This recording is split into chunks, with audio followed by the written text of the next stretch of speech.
Alright, I'm back with a camera I'm hoping that I can fix in one filming. I honestly can't remember. I have a couple in right now. This is an A7S2 that I got recently that either has issues with the shutter or has issues with buttons. I can't remember off the top of my head. I'm working on some other things, so I guess we'll just find out what we got on this one.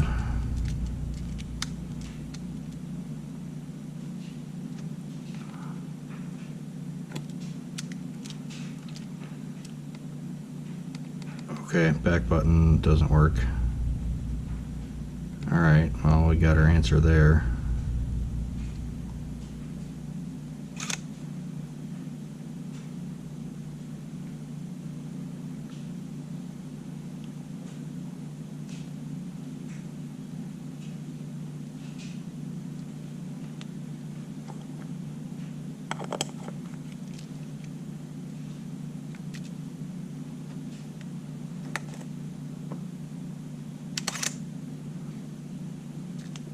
Yep. Back button doesn't work. Scroll wheel.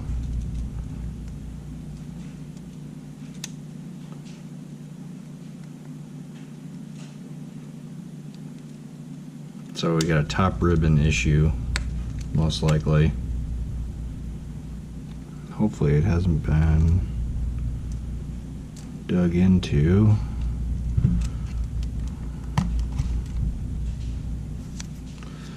This is a replacement eyepiece.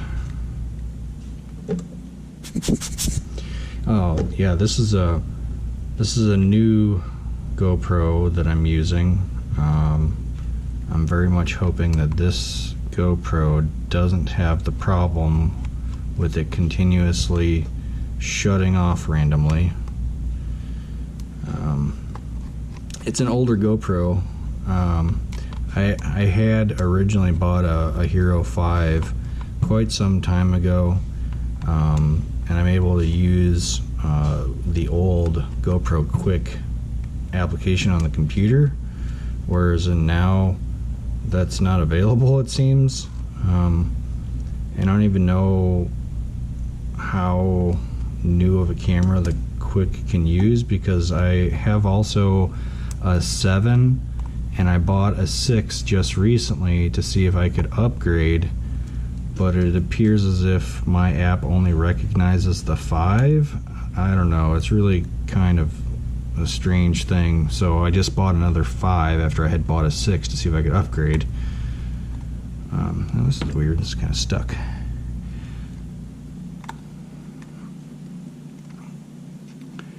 But so yeah, I bought another 5. I'm very much hoping that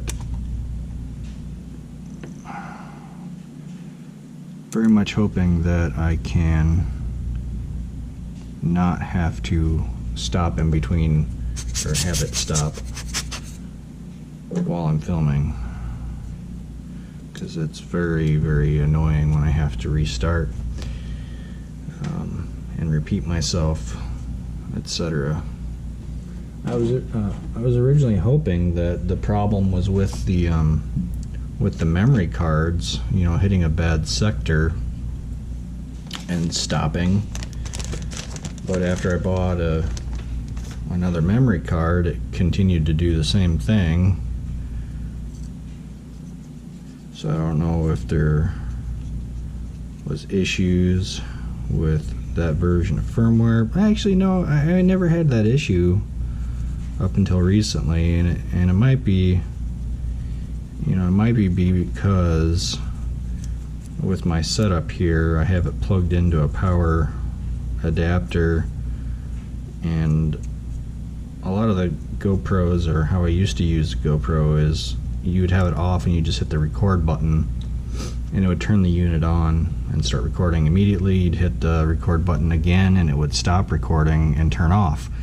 Well, right now I'm powering it up using the actual power button, recording, and and then I think sometimes I forget to power it off, so it's continuously being on, and it might have, I don't know, it might have messed with the thermal paste, or the circuitry got too hot or something, and maybe that has caused a problem.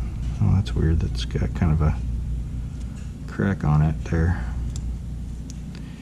But maybe just usage of being on all the time caused problems. So hopefully this new one, it was supposed to be fairly new, only used a couple times.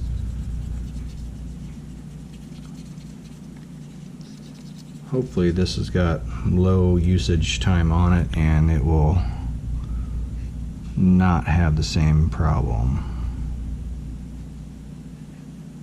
I guess we'll find out soon enough.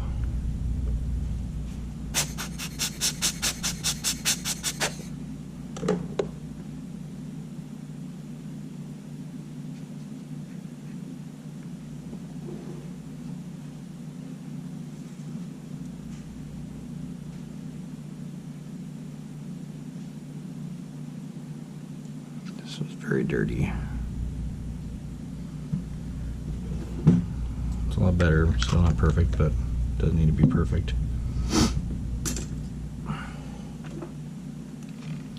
Alright, let's get into this thing.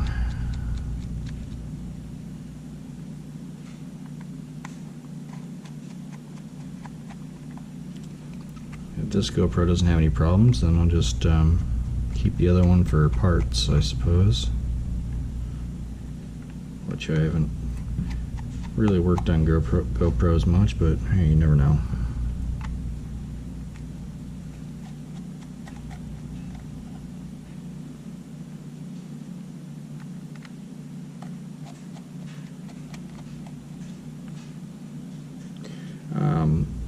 I have, if I'm able to get this sorted today, this particular video will end up in the queue after two other ones that I have out in the queue right now. And if you had seen those, I didn't get anything resolved just yet. After working on the one that had the bad corrosion on the shutter motor, I was assuming that it wasn't getting power because, you know, this trace here provides power, and then this next one down is to, you know, some of the controller wheel pieces within here. You can see that they wrap around and they go down into the underside. Behind this plate there's you know, that many little fingers on this shutter wheel piece and on this board that kind of, I think it measures the position of it. But I think after replacing this with another one that's brand new, I think this corrosion actually transferred over into the board connector slot itself. So either the connector on the board is bad, or there's a bunch of gunk and corrosion causing issues to where it's not making contact. So I needed to work on a camera that I could actually fix, because I need to get some stuff posted for sale. But I want to see on the next time I work on it if I can probe the connector on the back side, and then find out, probe the I want to put a probe on the back side of the connector and then poke the front side of the actual ribbon and see if there's connectivity. I thought about that after I had finished the video, and a way to troubleshoot what's going on with it, because that camera will have two parts. Would have had two parts. at this point. Yeah, everything is looking pretty good in here so far. No corrosion.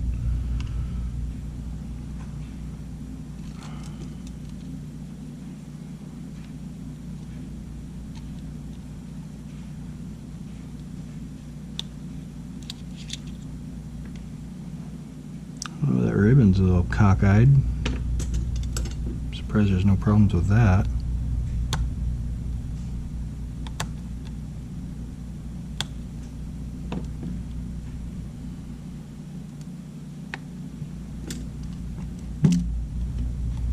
This guy's a little dirty and dusty. Yeah, it's not coming off.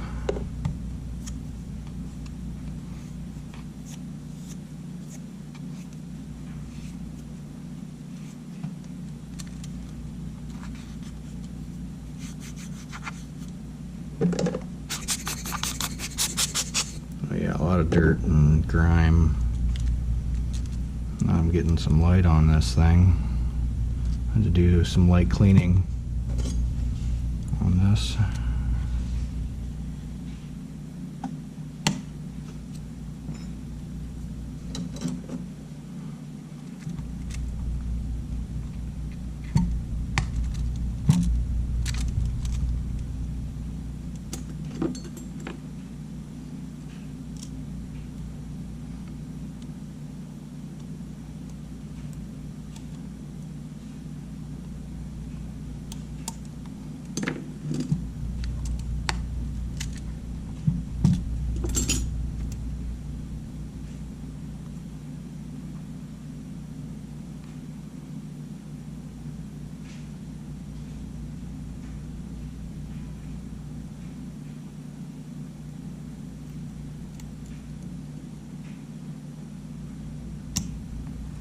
So we got a half and half split.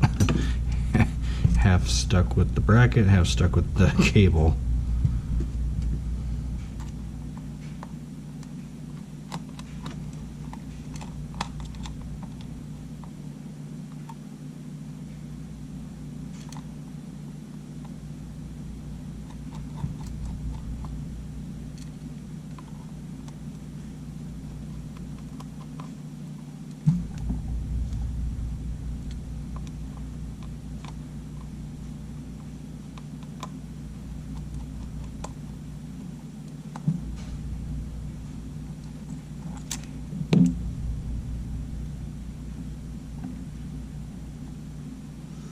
I separate those out just because there's only 4 of them, and just easier to set those aside than searching through all of the screw pile to find them.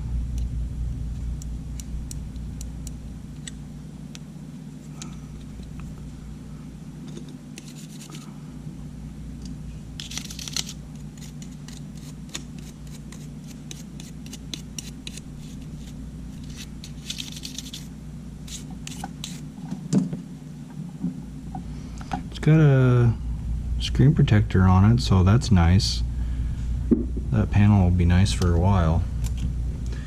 The other thing I thought about with that A7 II, if I can't actually, no, Remy, oh boy, Remy's trying to get on the desk. Yeah. He's grown up a little bit, but he still likes to get on the desk and play with all my trinkets here.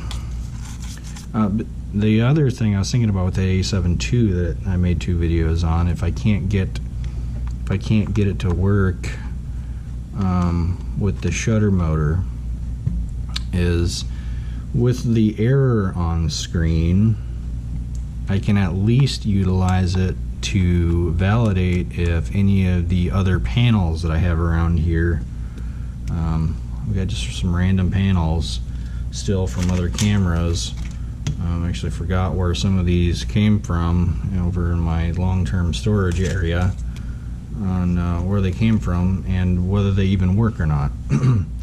So I could at least utilize that body as a method to validate if panels are functional. So that's one thing that I thought about. Instead of tearing it apart for parts, could use it as like a troubleshooting body, possibly. Obviously I wouldn't be able to use it as a troubleshooting body for like shutter related stuff, or much of else, honestly, because you can't get past that error. It won't allow you past that error.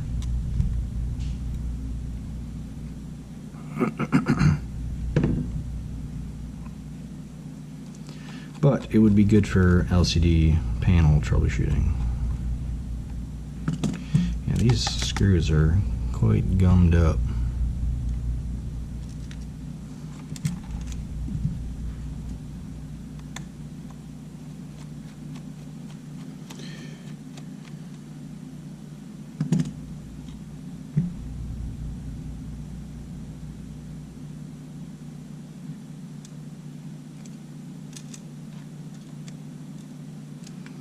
Let's take this one out now because I'm going to need to take it out to replace the top ribbon.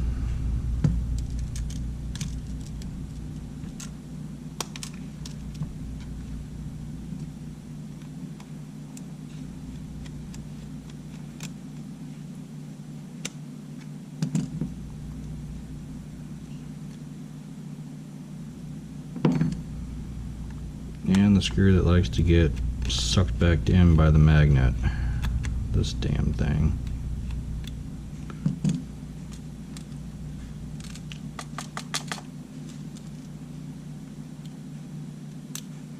Yeah, it just gets sucked right back in. It's ridiculous. I have a whole thing of magnets around here, and I don't know where the hell they went to. I've got too much stuff down here. I need to get some major organization going and spend some time cleaning up around my desk area to find everything. Oh yeah.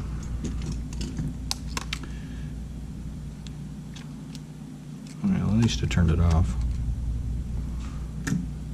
But as you know, as I've found before, is power still goes through the board even when the camera's turned off.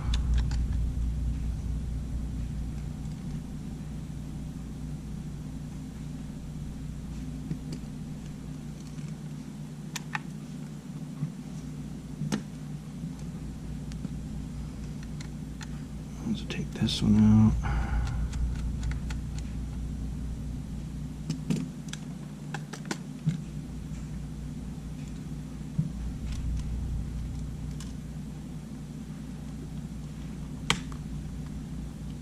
Memory card.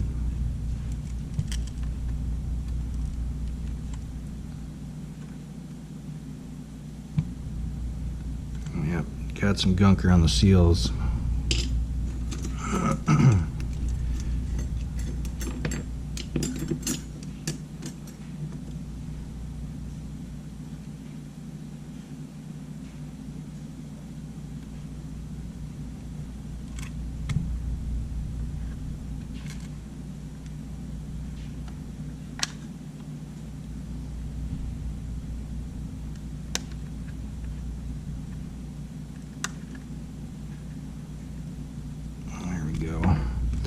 That's gonna have to be cleaned up.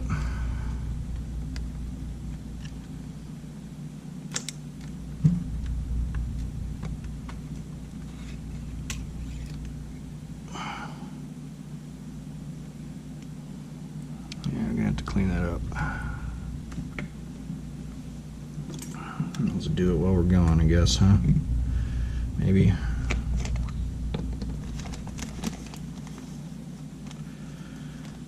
When I actually start to put it back together, I can just put it back together.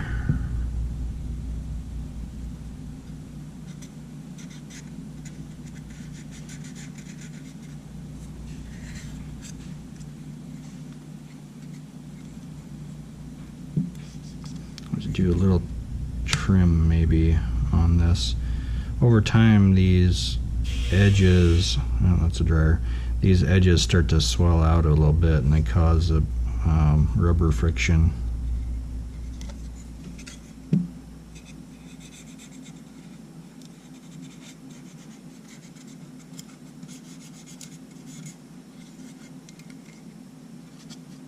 Get a little touch of moisture there, but nothing major.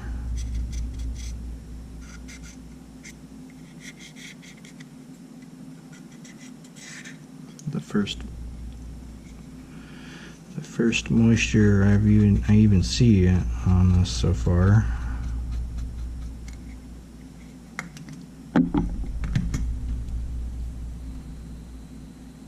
Yeah, that's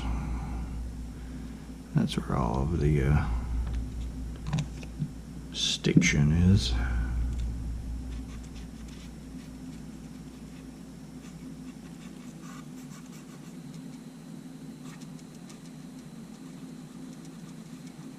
A little bit of something good in that sealing area, rather. There's no real seals on these cameras, which is the source of a lot of the corrosion problems that I see. Is there's no little rubber gasket around any of these components facilitating an actual seal. Okay, let's get moving.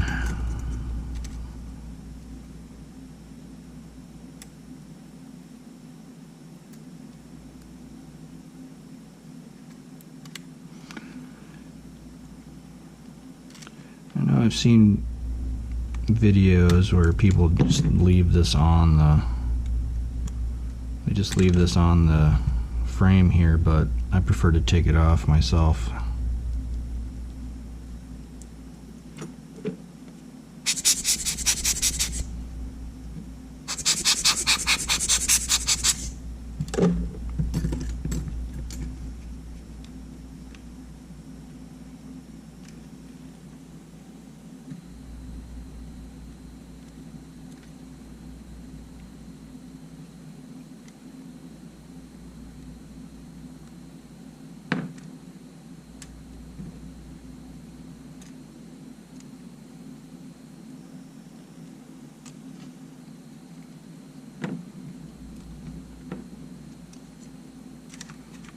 The 2 tapping screws out of here.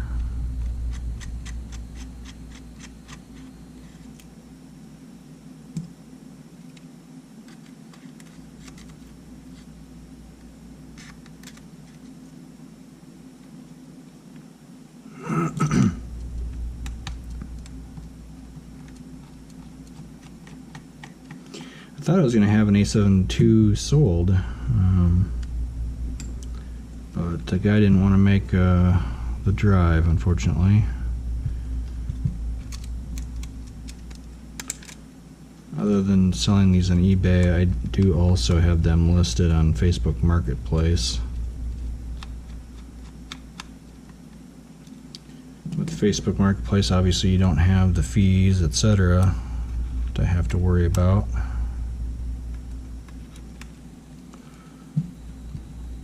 I don't mind working with folks. Just gotta, meet in a public place.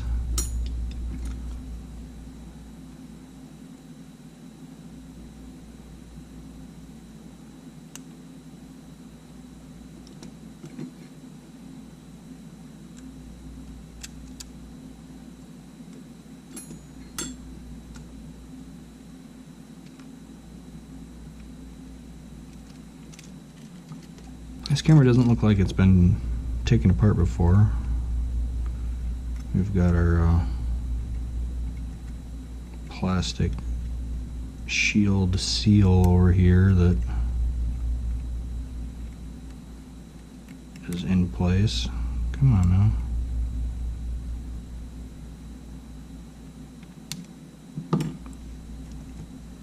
Tweezers just aren't enough for this thing.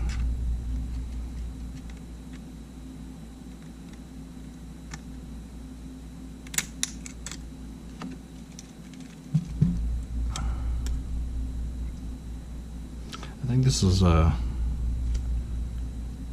pliers for beads. I think I bought this in like the beads section of Hobby Lobby or something.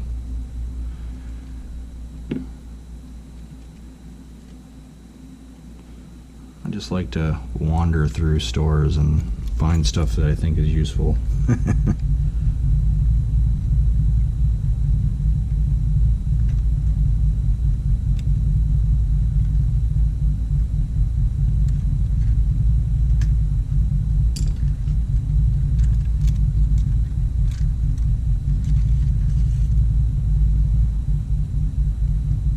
Nice and clean. It's a very clean camera, which is nice.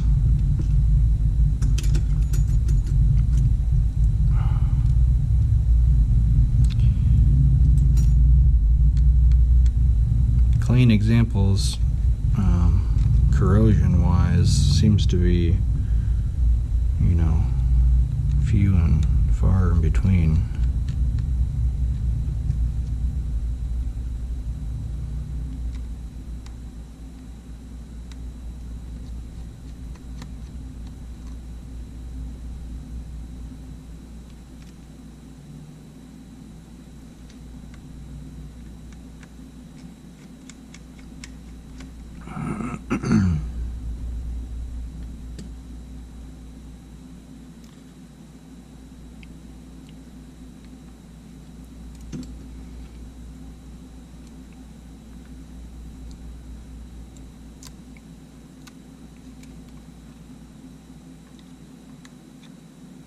The A7S2 has these extra shielding components versus the A7 II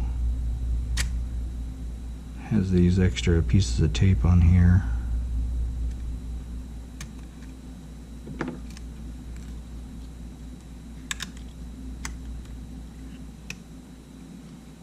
Yeah, even the copper looks good. A little bit of grit and sand in here. Not too bad, really.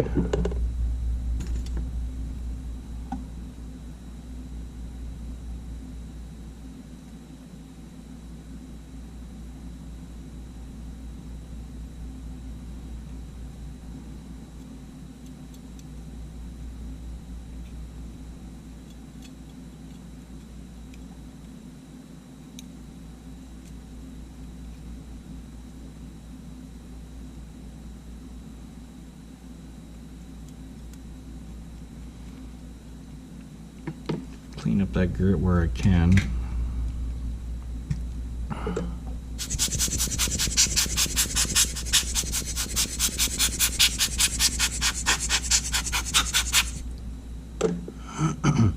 I'm hoping that the sound is good. I went through the old GoPro and configured all the settings to be the same. So I'm hoping that the sound is good and doesn't have that echoing effect that I was having a problem with there for a while.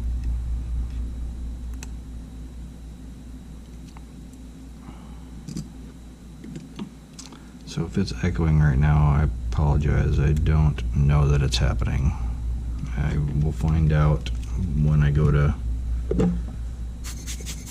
compile all the parts on the computer. GoPro splits your video into file sizes that are less than 4 gigs due to the size restrictions on, you know, a lot of formatting types. They don't give you one big file, so you gotta mash them together into your own video. So I use what the hell do I use?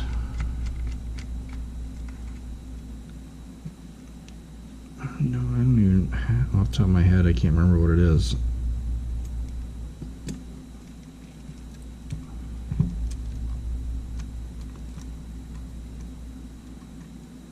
Cyberlink? Maybe? I don't remember. Can't think of it. I'd have to go to the computer and check.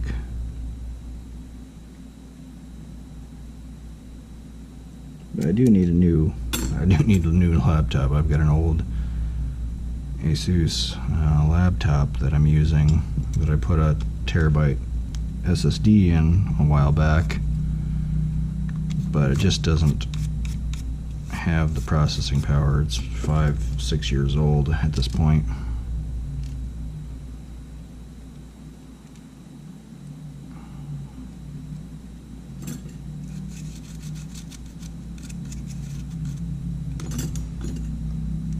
Okay, start getting these side components off for the top ribbon replacement.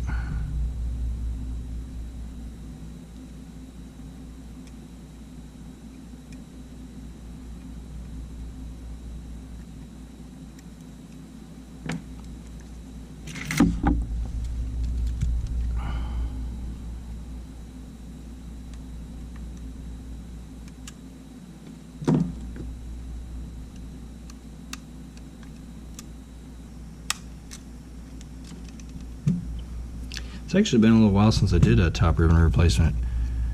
It's interesting as I'm bidding and buying cameras off of eBay.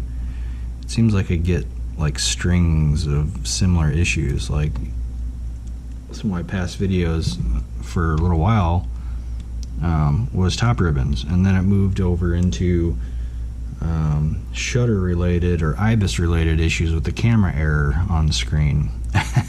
And now we're back to top ribbon button replacement, top ribbon buttons not working type issues, where you replace the top ribbon.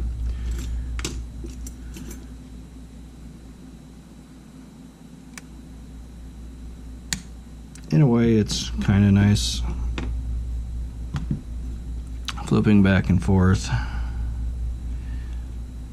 because some of your experience, you're like, oh yeah, it was this. I mean, at this point I've seen quite a few different issues with both variations that I'm starting to recognize on listings what likely needs to take place before I even receive it.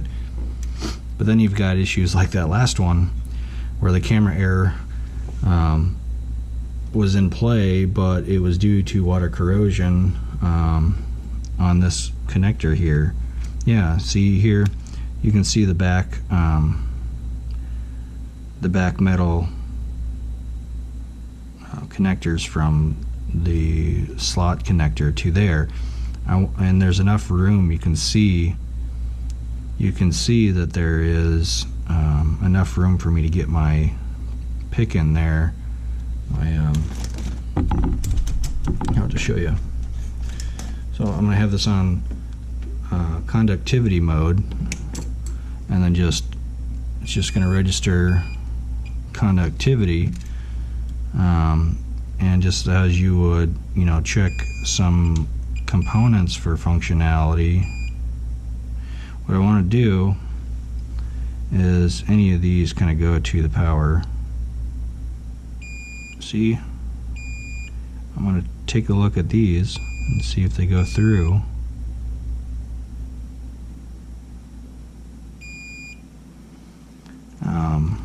That's pin 1, 2, 3, 4.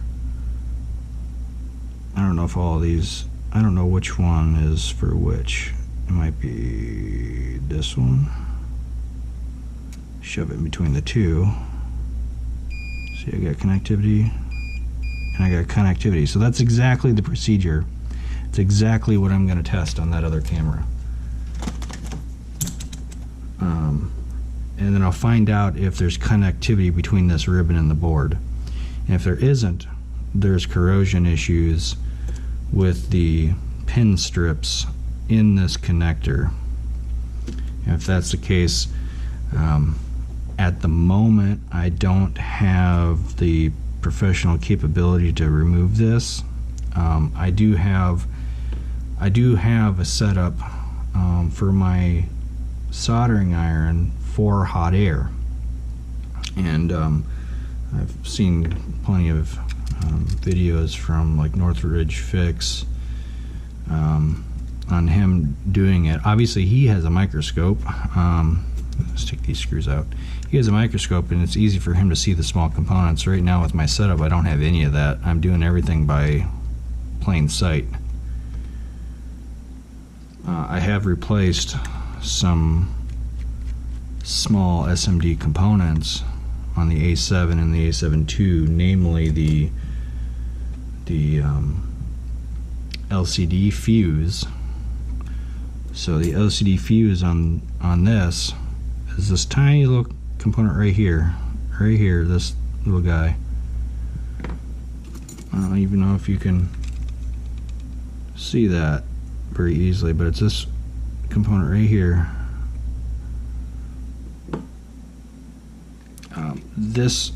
On the A7 II line, that fuse is half the size as on the A7s. I have actually replaced multiple of those fuses on the A7s and fixed LCD issues. I have done that in the past. I don't know if I have any of it on video. It might have been before I was actually doing any sort of video recording, but nonetheless I have replaced and fixed a few cameras that way. I have attempted repair of two Mark II lines. I don't remember if they were A7Ss, and they had to have been either an S or an R, because the fuse is on the back panel for the twos, the standard 2 versus the R. So it was either an R or an S that I have replaced 2 of the fuses on, I believe successfully, but still retain. Fortunately, replacing those. Fortunately, or still retain the problem with the LCD not working.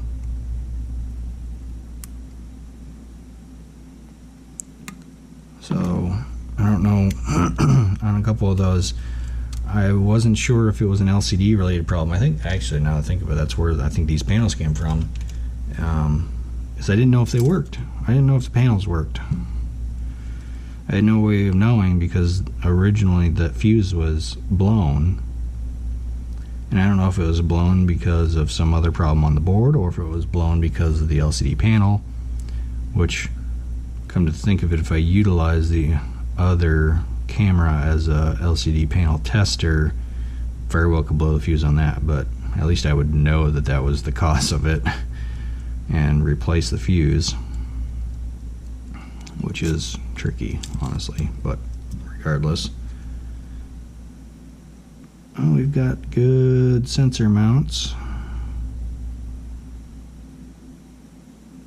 Yeah, good sensor mounts. No corrosion on this thing, which is freaking amazing.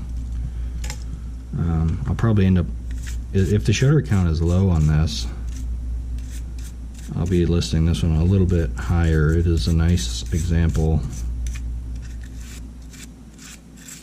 Get all this, dirt off of here, but this is a very clean example of this camera. Alright, so now we're on to the hard part. I just realized my camera hasn't shut off. This is great. This is great. So hopefully I can get this through in one run.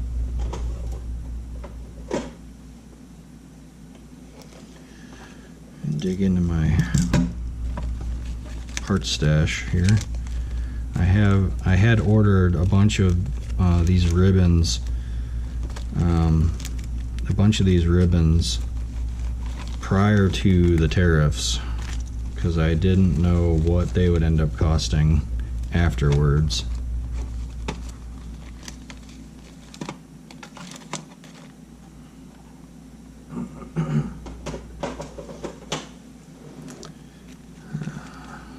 I don't know if you noticed one thing that I want to show you. There's different quality parts that these ribbons come in. There seems to be a couple different manufacturers of these replacement ribbons. You cannot buy these ribbons, the ribbon itself, from Sony. The only thing that you can buy from Sony is the whole shelf system with the ribbon already put onto it. So in order to get a lesser expensive part, because those cost 70 bucks, you can buy just the ribbon and replace it, which is what we're going to do. But as you can see, you got some white connectors or some black connectors, and also this dial here is different.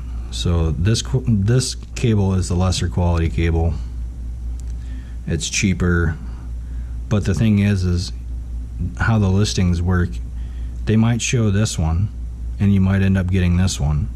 So I don't know if there's just a ton of drop shippers out there that buy them from different manufacturers or what, but I really prefer these. But I use these before I use these. This D circle pad, this is free rolling, whereas this one has stop notches for all the buttons. Not really a big deal because there's notches already built in with the there's a roller bearing, there's a bearing on a spring, and that ball goes into metal square notches on this wheel so you can hear. So that's the roller bearing going up into the divot and rolling back out. So those are the same positions as where the good one stops in, but yeah, that's the difference. I really prefer these. I try to order these whenever possible. I was getting some of these from one seller on eBay, and then the next time I ordered them I got these, so he must be drop shipping. Actually, that seller, he used a different, you could tell he used a different different tracking number system, tracking provider, shipping provider, that they used a tracking number that as soon as it hit the United States, no further tracking was available. It didn't allow any sort of delivery tracking, and one of them I never actually received. I had ordered 2 sets of these. The first one I had ordered 4 of them, and that one never arrived. And I had a second order of 3 of them. This was before tariffs were hitting. I wanted to get a bunch, and I had ordered 3 of them. I got that set of 3, but I never got the set of 4. And the tracking basically says that it made it to the United States, and that's it. And even the ones that I received, even the ones that I had received, the tracking number still showed as if it never had arrived. So it's kind of an interesting thing, because you know, if I wasn't a trustworthy person, I could have just said, hey, I didn't get the other ones either, and I would get a refund from eBay because they look at the tracking number for that stuff. It's kind of a weird situation for a seller to be drop shipping and utilizing a service that is not going to provide him accurate tracking details up to delivery. As they very well could lose, you know, all of that sale and be out the parts. Well, in this case, I think like I was saying, the parts are drop shipped, but regardless, it's weird. Is there... Oh yeah, I think this camera had some black tape. This camera had some black tape over all this. That's where that residue.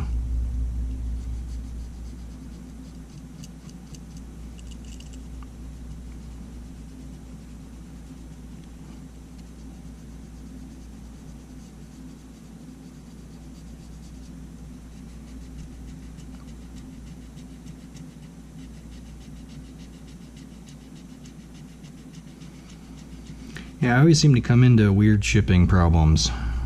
I've had some doozies. I know I've explained some of them on previous videos. I don't remember which videos they were, because most of the time I'm just rambling as I'm working on these cameras.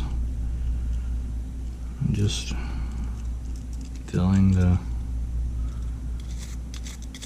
space, filling the silence.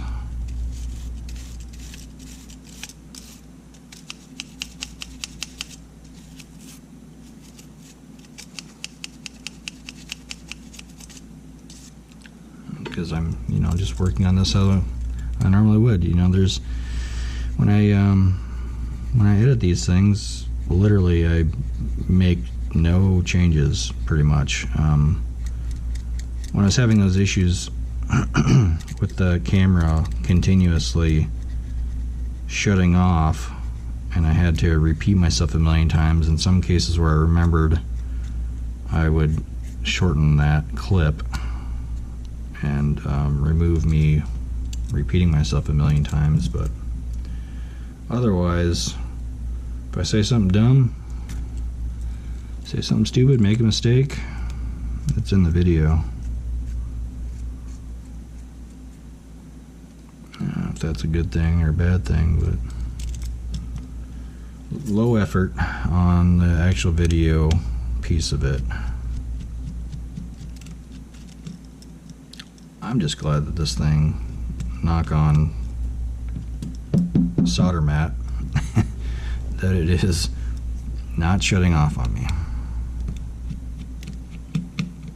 And now I just got to remember not to accidentally leave it on and ruin the camera. Oh, another interesting thing with the other camera, not only would it shut off periodically, in some cases, if it was turned on and not recording or anything, it would just randomly switch modes and go into time lapse. I pulled the memory card out and put it in my computer one day, and I had like 2 days of time lapse until it maxed out the memory card on it. And I was wondering, when I plugged it in, GoPro Quick was saying I had like 1,200 items to download onto the computer. I'm like, what the hell is going on with this thing? And obviously that's when I found it was time-lapse video, or time-lapse photos.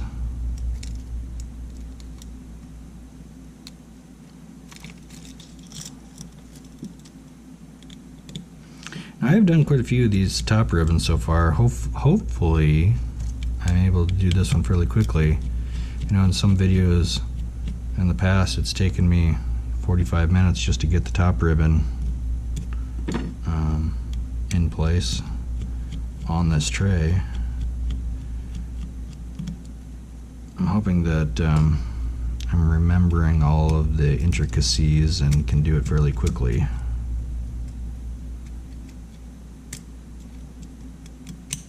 Oh, missing a screw here.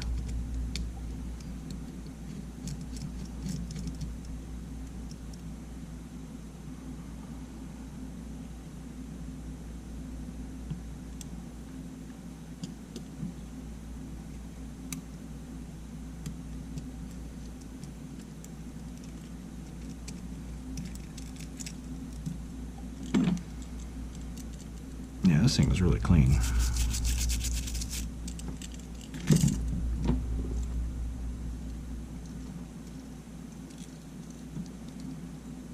You can see the factory is those black connectors.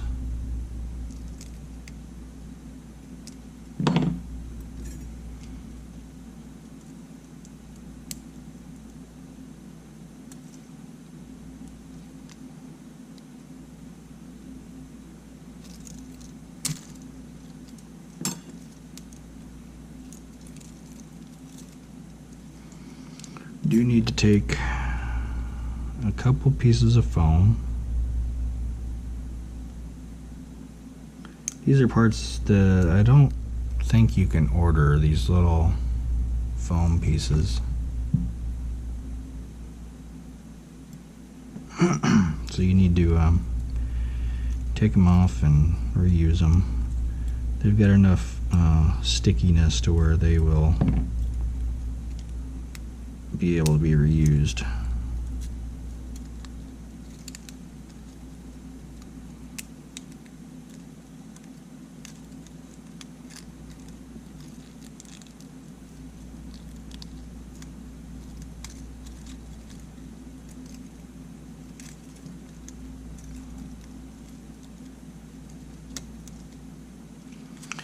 And the other part about these lesser quality ones is that they don't like to stick on the posts very well. There's some posts and there's slight dimensional differences between the ribbons where they don't like to stay in place as easily as the better quality ones.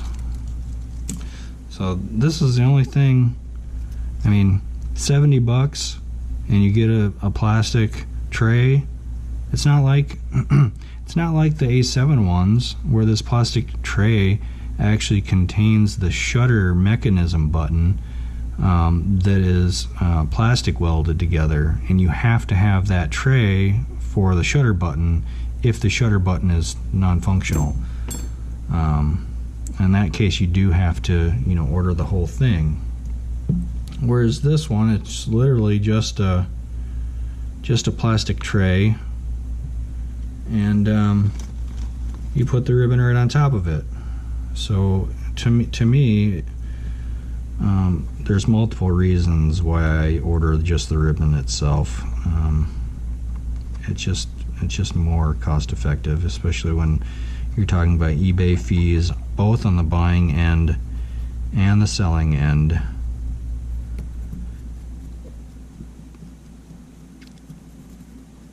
That $40–50 difference in this one part cost could mean, you know, a large chunk of your profits from the sale are removed.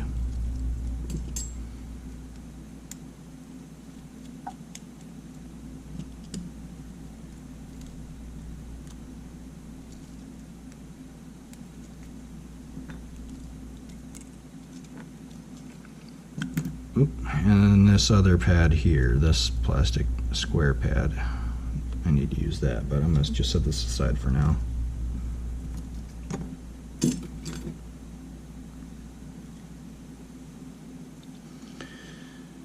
Okay.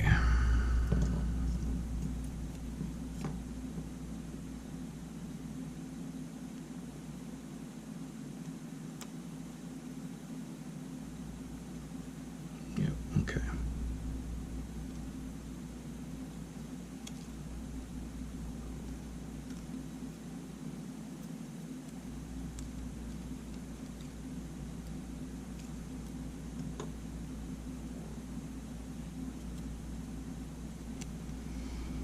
This folds over the top, this folds under.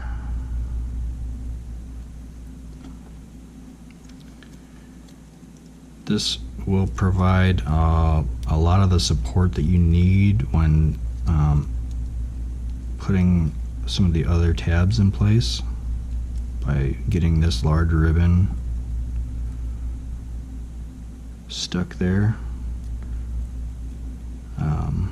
Now there is this tab here that you need to get in place in the corner, and this post, and then up here you need to get in place. So you want to get that back tab in place first, and then this front tab in place.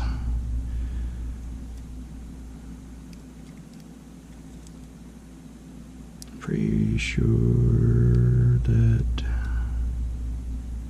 does this go over? Yeah, okay, this goes over.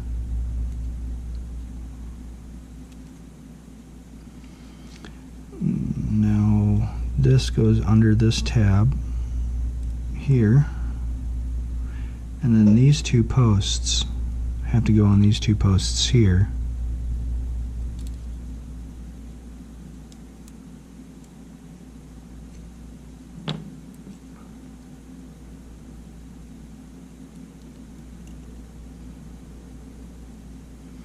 And that's where this watchmaking tool comes into play. You get those anchored, and then everything else kind of holds its position with those tabs. And actually, this particular ribbon has got the better through holes for these posts.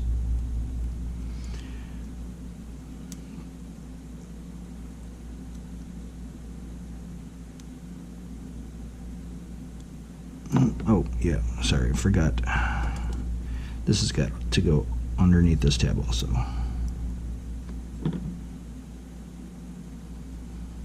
There we go.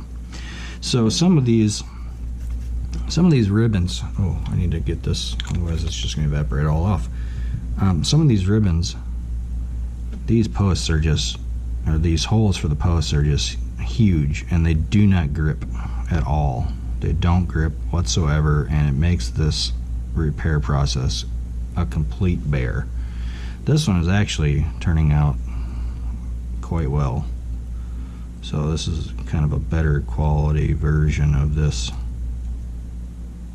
cable, or of this ribbon. And this flips back over here. That goes underneath there. This goes underneath that tab. And then the front tab goes in there. This tab, oh, I forgot one thing. Before we put that last tab in place.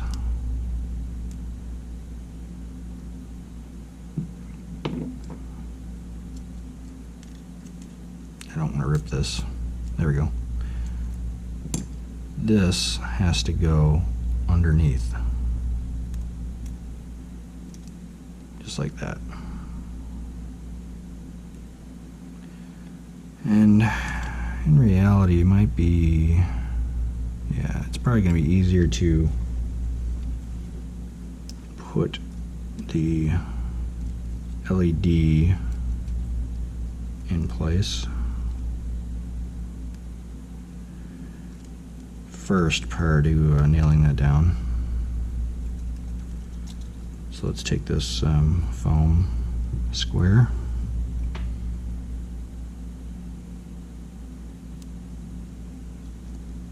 Now we can just toss that to the side.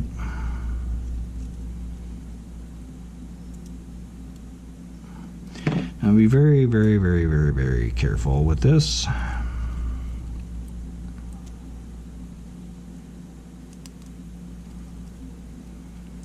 I have ripped this before.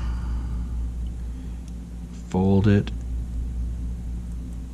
kind of put it in place, very, very, very gently pull this down a little bit and push at the same time so that it's in place like that. Do not rip that. You do not want to have to do that over again, or replace the entire part basically. Okay, now that we got that in,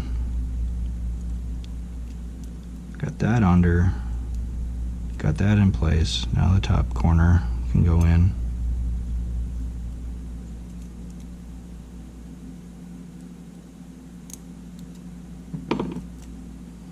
Now that's in place.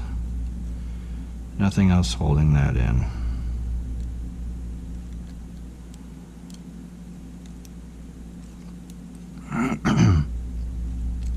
It looks like that bend is kind of pulling it up a little bit.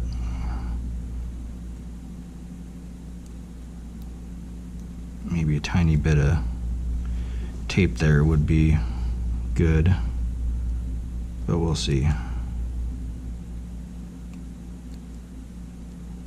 Because you don't want that moving out of place.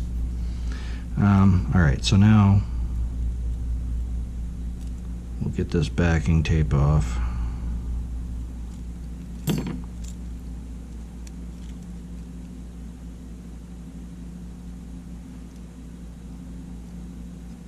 Kind of get those over the posts. Alright, now you can push down.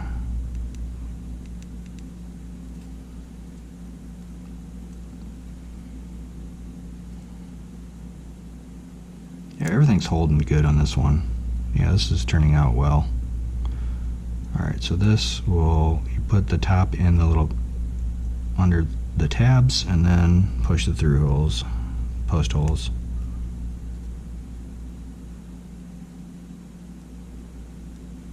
You can do this with the tweezers too if you don't have, you know, this watchmaking tool.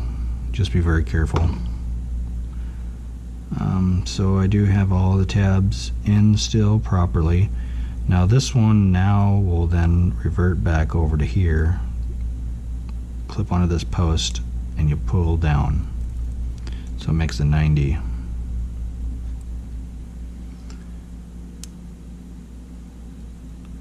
And then you want to take this off.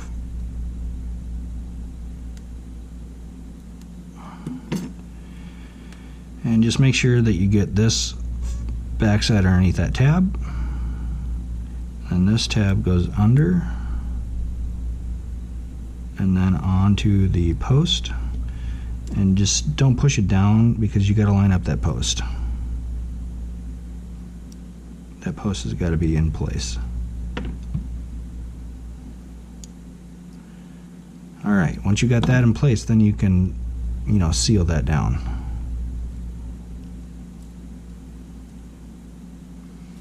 And we're pretty close to being ready to go back in. I always do this last. I do this last because it's kind of a turd.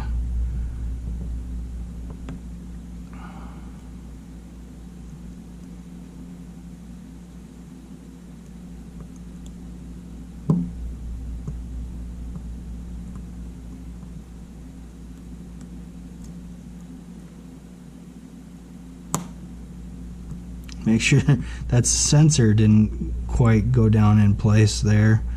I had to push it down in place. Hopefully that didn't cause a problem, but it should be good.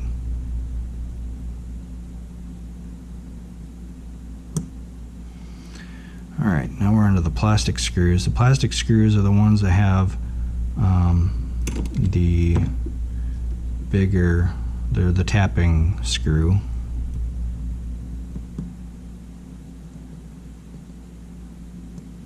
You don't want to go too ham on those, just snug pressure.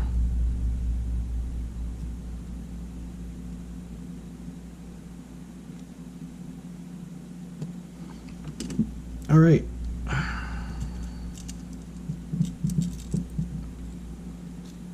So the first thing you want to put in place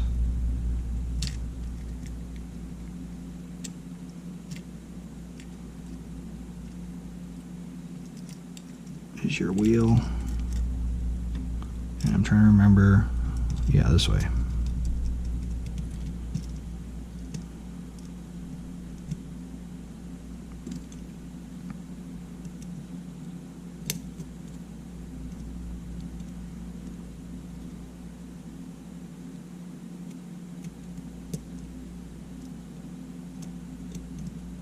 There it goes.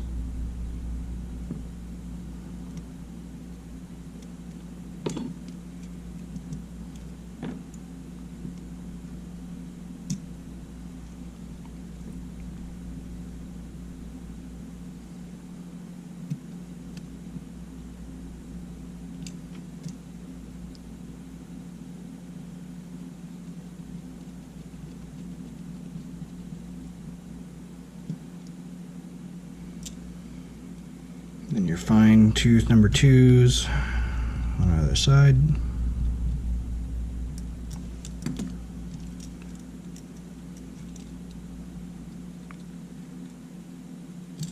And that kind of folds in place like that. Now don't forget don't forget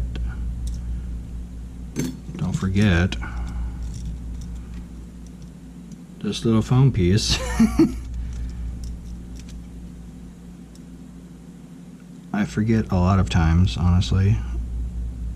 It might not be super critical, but it's supposed to be there.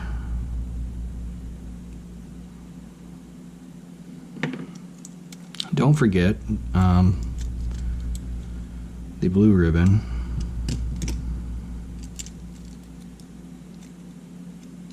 Needs to go through here.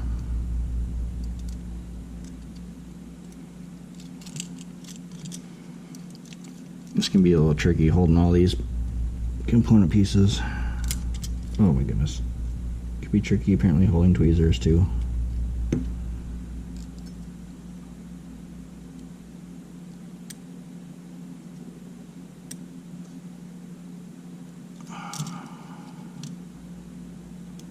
All right.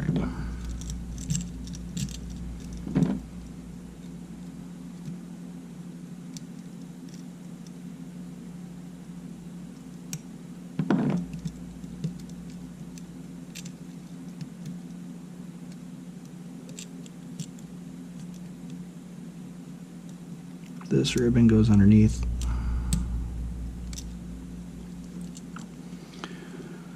Oh yeah, one thing I forgot to mention is you want to line up the D.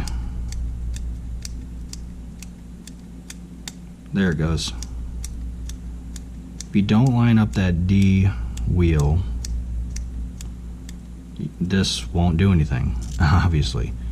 And there shouldn't be any tension on here. So if there's tension between this plastic and getting it down to where it needs to sit, then your D wheel is not lined up, and you just want to push the button and twist it until it goes down, just like you saw.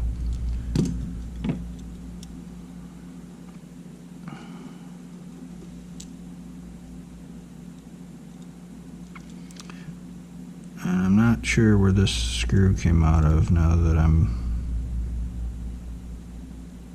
to this point.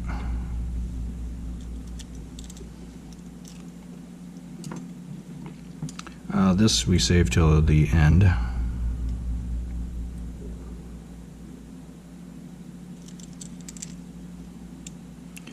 One screw is not going to kill us, but I don't usually like to miss screws.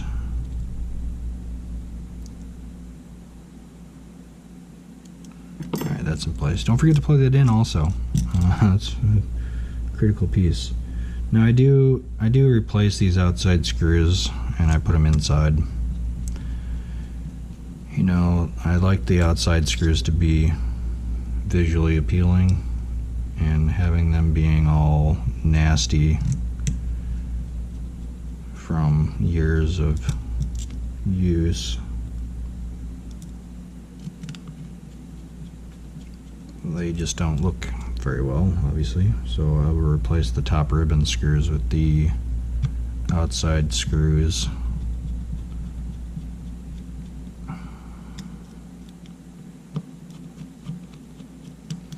And then the hot shoe screws also.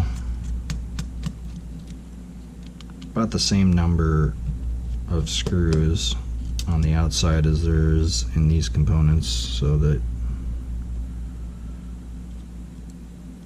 the outside ones look good. You're not going to see these, so the screws are fine. It's just black paint visual appeal piece of it.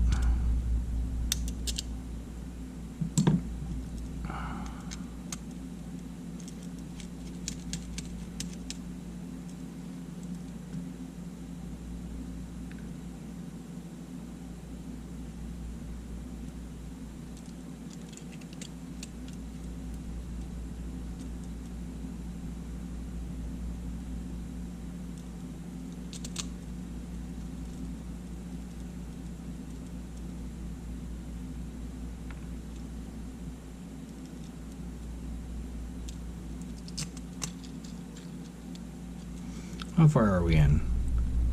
Oh, an hour and 9 minutes? Hey, we're doing good. Yeah, this is actually coming along pretty quick. So yeah, that's number 2.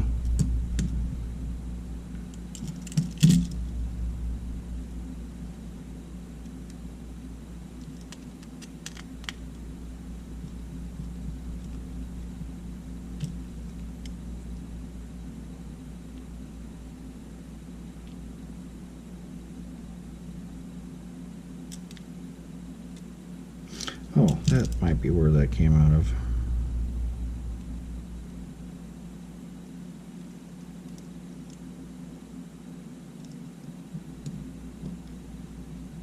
Yep.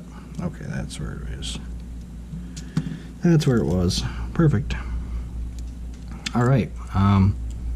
We're Betty. We're ready to go back in.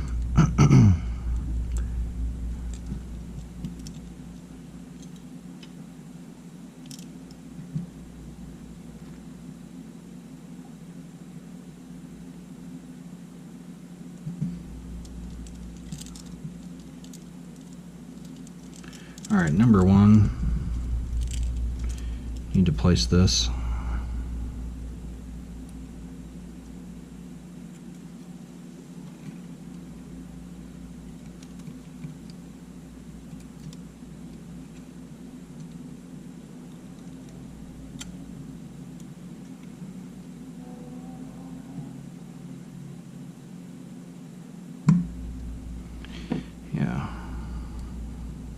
That's good. This particular ribbon is, I suppose there must be two different variations of even the lesser quality ribbons, because this is better than some of the ones that I've had previously, that's for sure. Because sometimes that ribbon doesn't seat at all on that post, and it's just flopping around. And when you go to put in the front grip, it just does nothing, you know.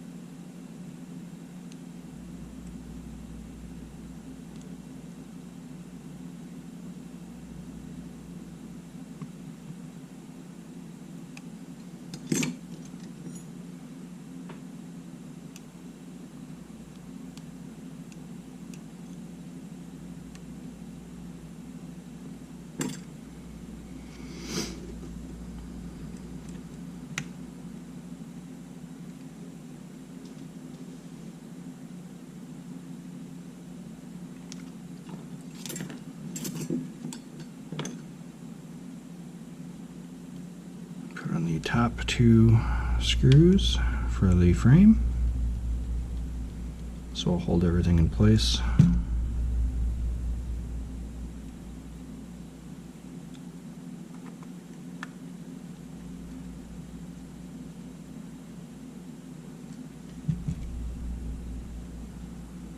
So the nice finishing screws for the outside.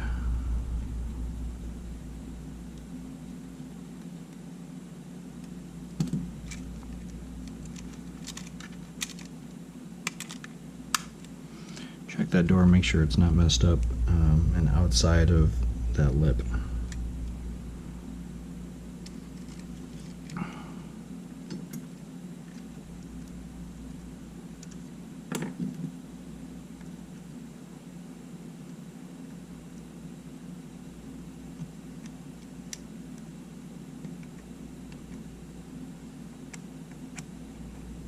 That one's usually kind of tight, so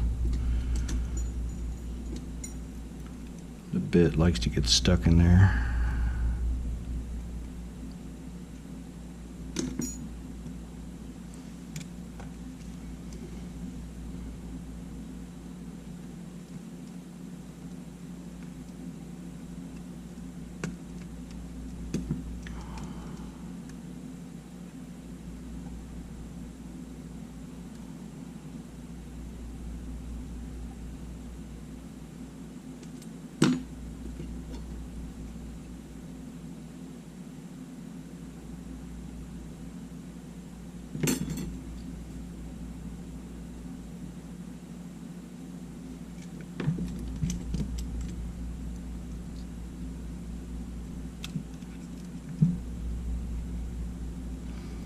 Yeah, so sometimes with those lesser quality cables, because, flex cables, this insertion of this ribbon to the other ribbon can be quite frustrating.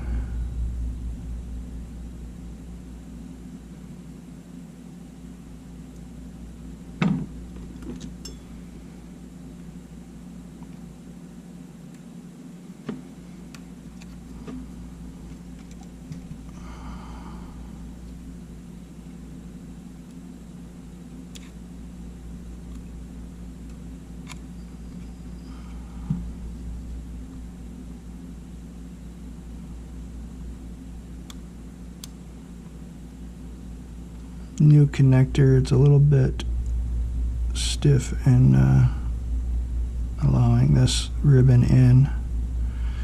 We got it. Post hole.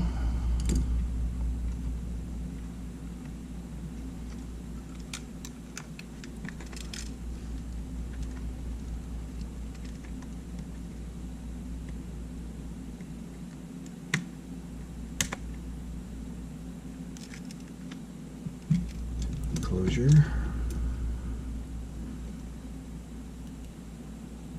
Tapping screw.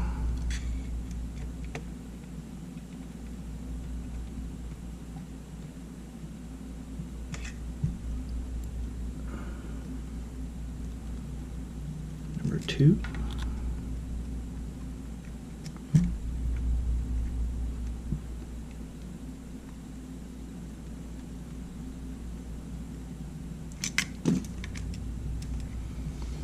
All right, we're moving along. We're moving along.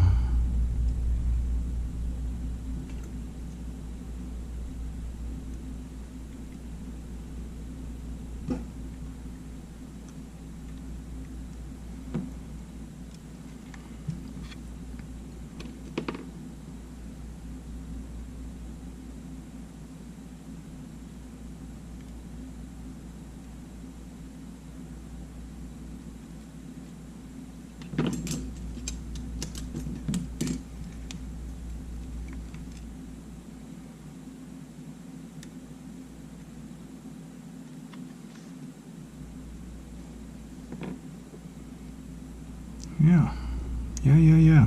All right, we're getting there. Final steps here, really.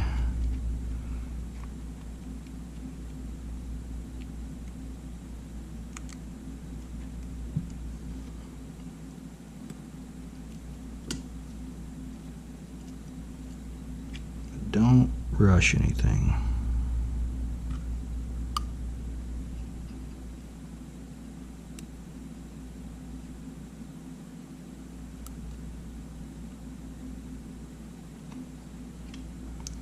You rush, you're gonna have a bad day.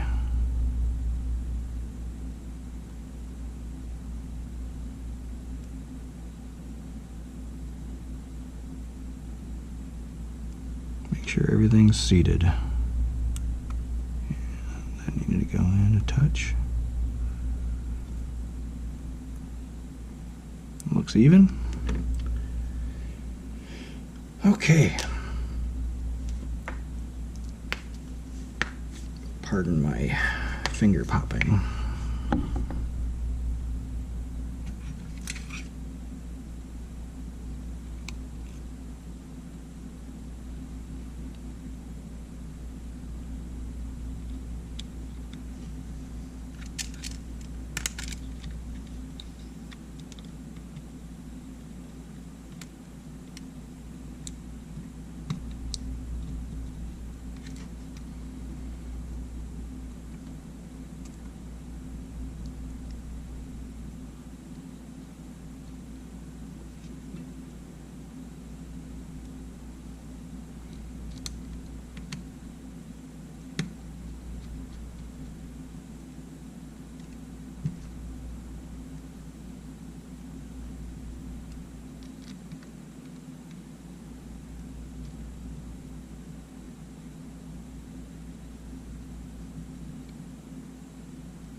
Make sure that bottom tag goes in between the plastic and the metal frame.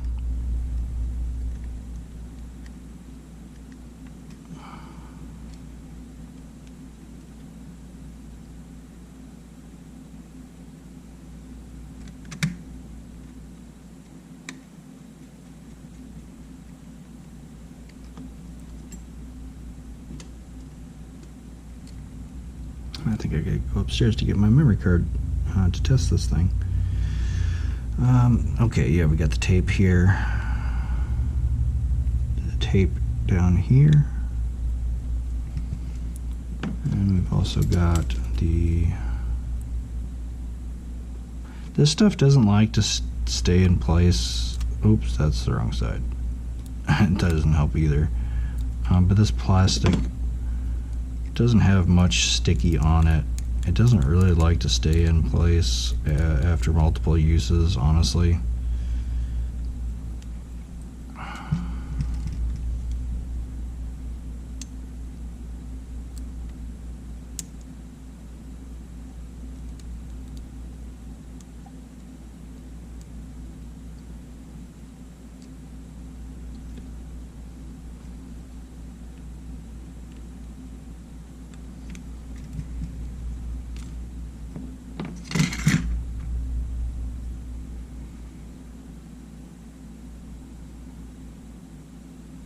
Everything looks good.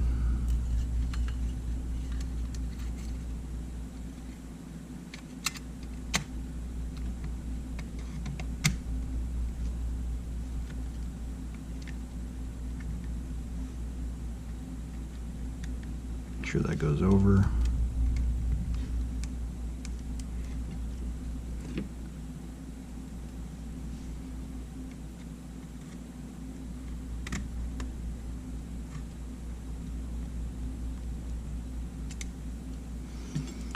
Alright, so to prevent me having to do stuff too much over again,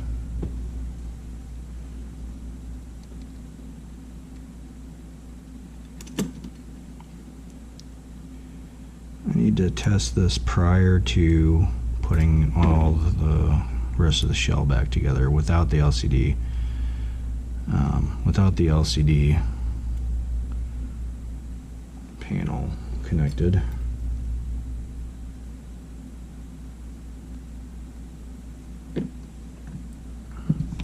Because every time I put the whole thing together, something comes up. And then I have to take it all back apart again.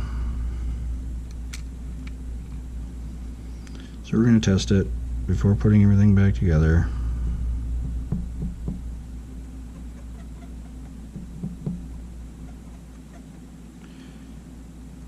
It didn't actually validate that the EVF was functional. I need to start remembering to do that. Validating EVF functionality.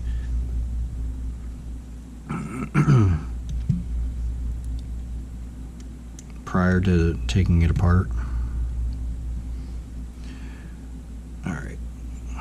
Now this last adhesive part, I always do it in place in its final position because I don't want to have to deal with it not getting stuck on perfectly.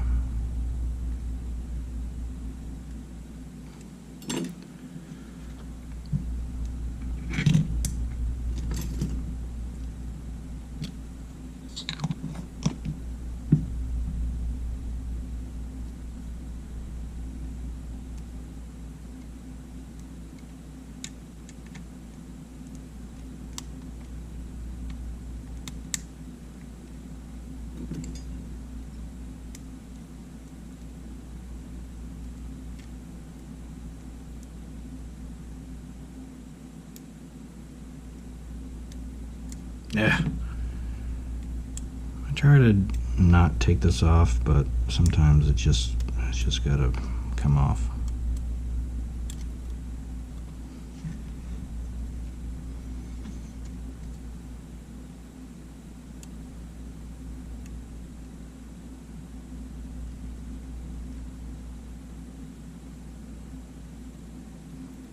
That's why I seat it before I put it in there usually.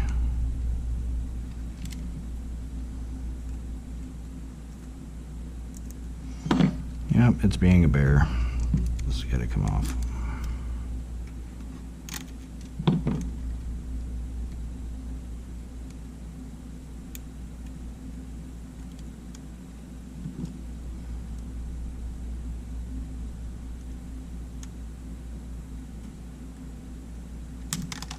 What the hell?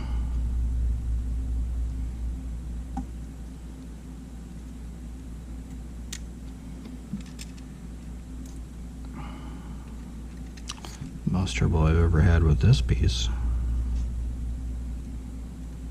Maybe since it's new, it's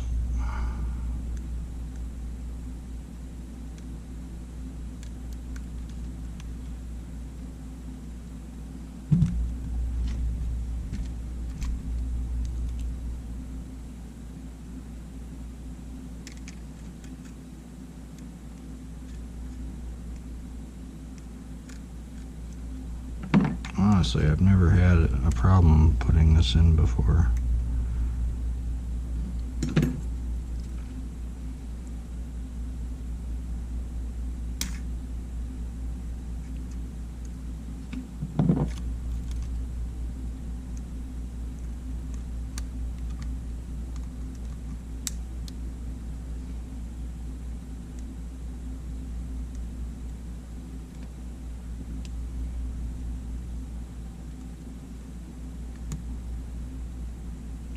Wow, that is really, really stiff to get in there.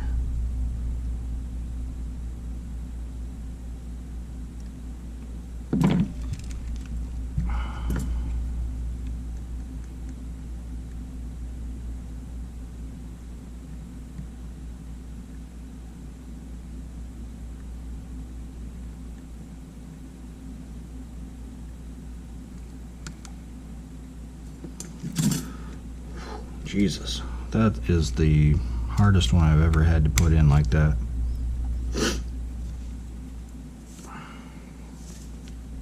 All right, let's see what this thing does.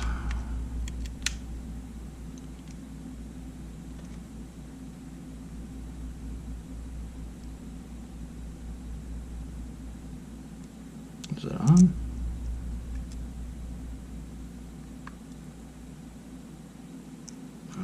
Was this battery good? I don't know.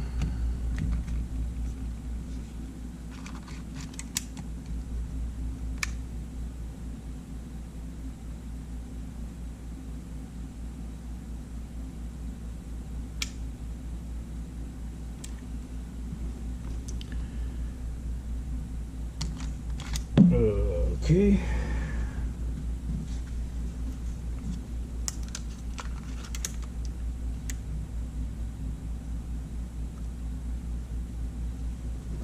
Nope, that battery's dead.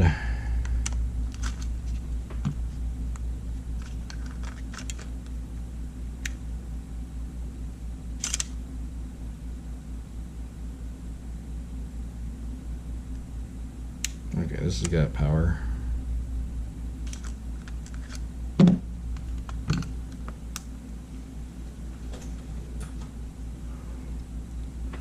This is what I get for not checking the damn EVF before tearing it apart and working on it.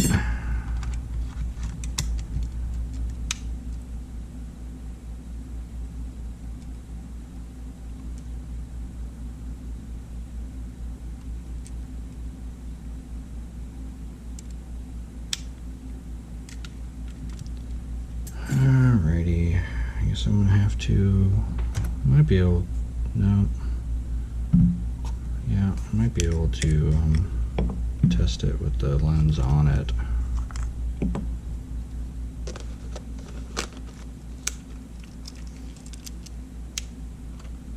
Okay, yeah, it's initializing the lens. So the EVF is either non-functional or it's turned to LCD only. So we just need to put this back together completely.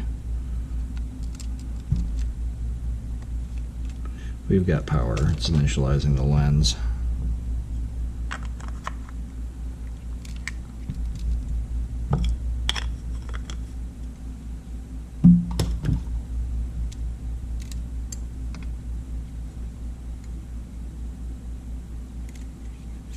Wait.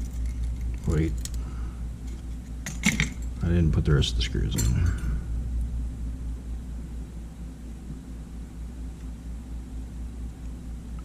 The tapper.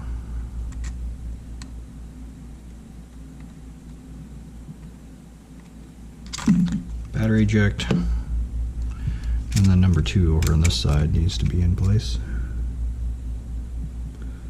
The one that has the issue with the magnet.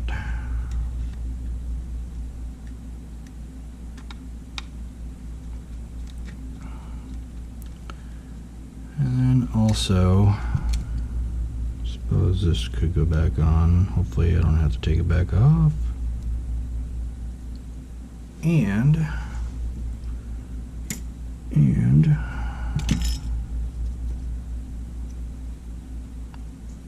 the plastic piece that I'm starting to remember to put back.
I love it when you can get these ribbons to self-seat.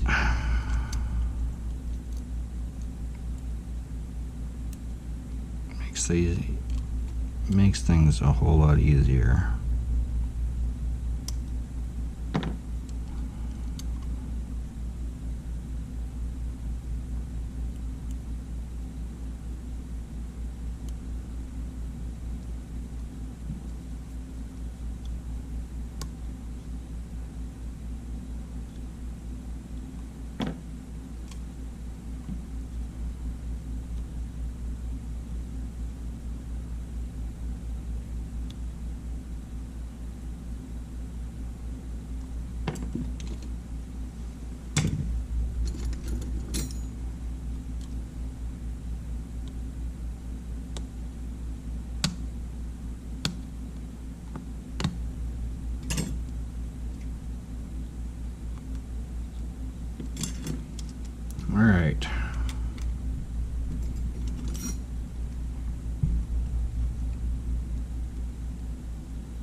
Yeah, leave the memory card in this one.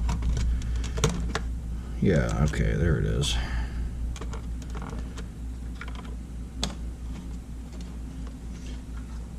That's the one that I'm evaluating the shutter on.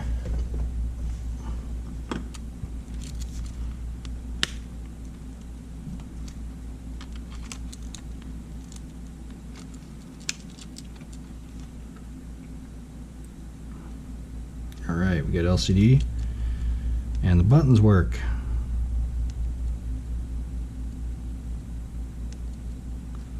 What is the date and time today anyway?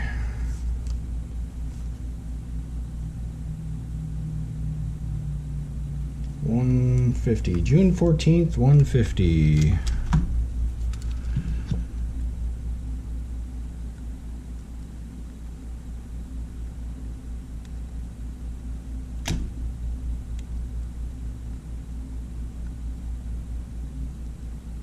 Might be 151 by now. Okay, apparently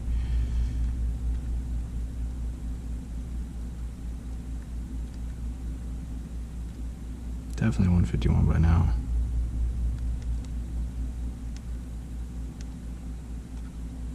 Beautiful. Okay. Okay, well, we got something here. We're in manual mode with some weird settings going on. Let's get over into auto. Okay, all right. Let's take a look at the settings. Oh, that's interesting. What firmware does this have on it? Setting. Oh, okay, there we go. Initialize does all the date and time stuff over again. I just did it, so I don't want to do it again. We're on fine. I need 16.9, 10. Oh yeah, raw. 16.9 raw compressed. We'll leave it there. Single shooting mode at the moment. We're gonna go to continuous. I need to take that zebra off. I hate the zebra. And also validate the setting off for finder monitor. Look at that. Monitor manual. Perfect.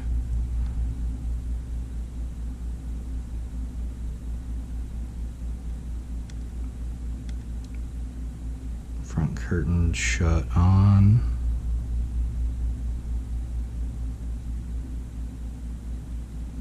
I always turn airplane mode on. Helps with battery life.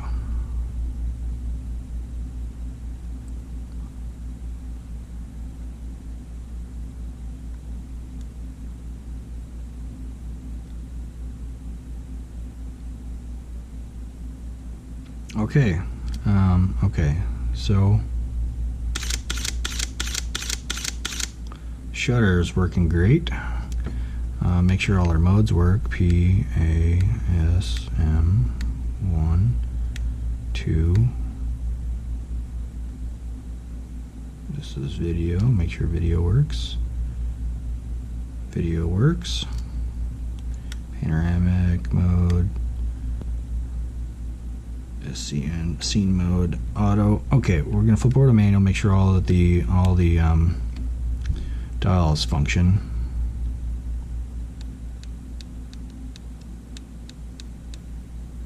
Okay. -3 +3.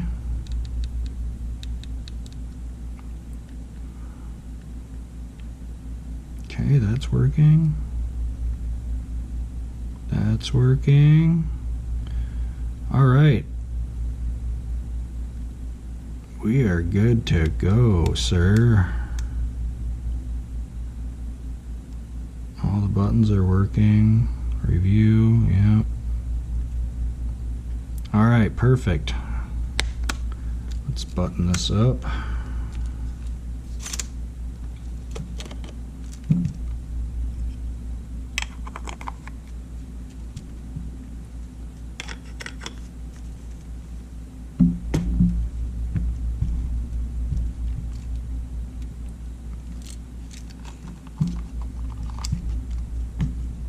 We'll see what we got for a shutter count on this thing.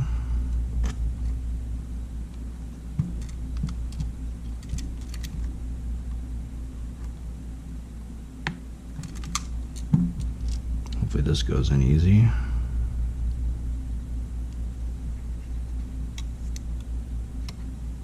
Sometimes these can be a bear. That one is easy, thank goodness.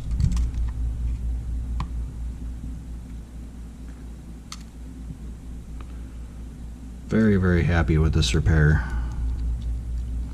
I'm very, very happy with this GoPro because you got to see it with no cuts, and I really prefer that whenever possible to ensure no shenanigans are taking place. You know, I'm actually fixing it from start to finish. And I can do that inside of my 2-hour record time window, even better.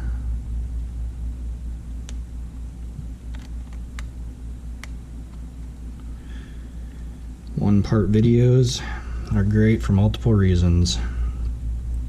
Not only usually the camera issue is going to be resolved and I can sell the camera, it just makes for a cleaner video and I don't have to go back later, and you know, resolution, you know, there's all sorts of benefits. I'm really happy with this GoPro. I'm glad I bought a new one. I think this one I only paid like 40 bucks for it, so it worked out well.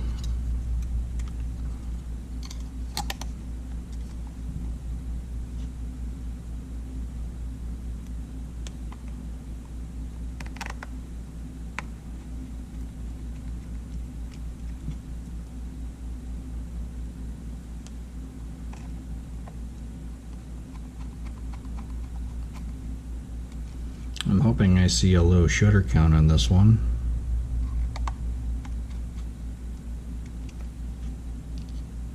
It's possible that some of the moisture from wherever that was caused the top ribbon to go out.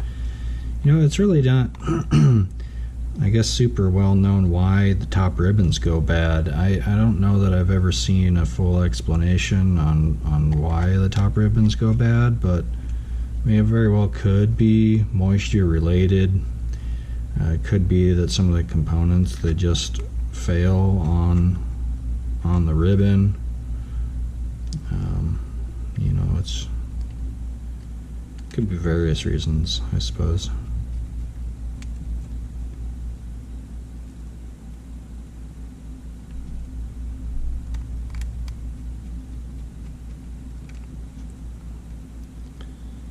So yeah, just about done.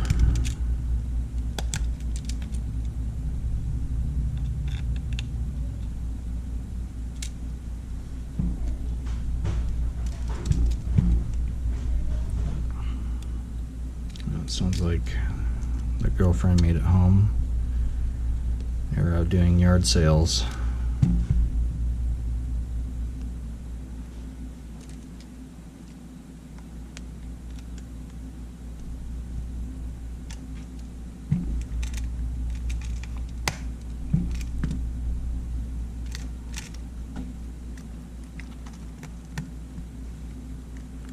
Last thing I'll check after the video is that the EVF distance is working. Sometimes the detection distance is messed up. Hopefully it's fine. I'm sure it's fine.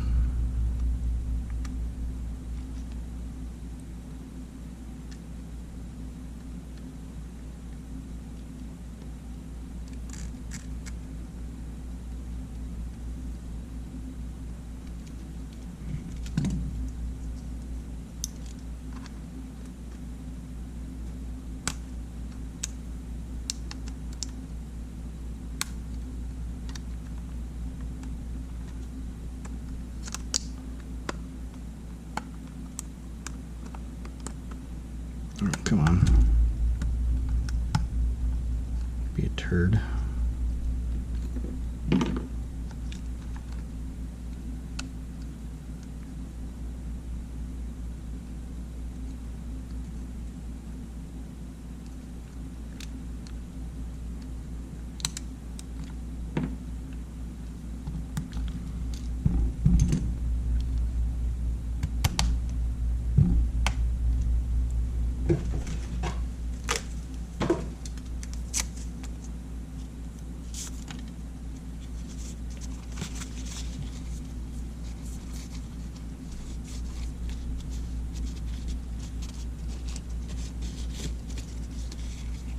All right, calling this done, calling it good. It's gonna be listed.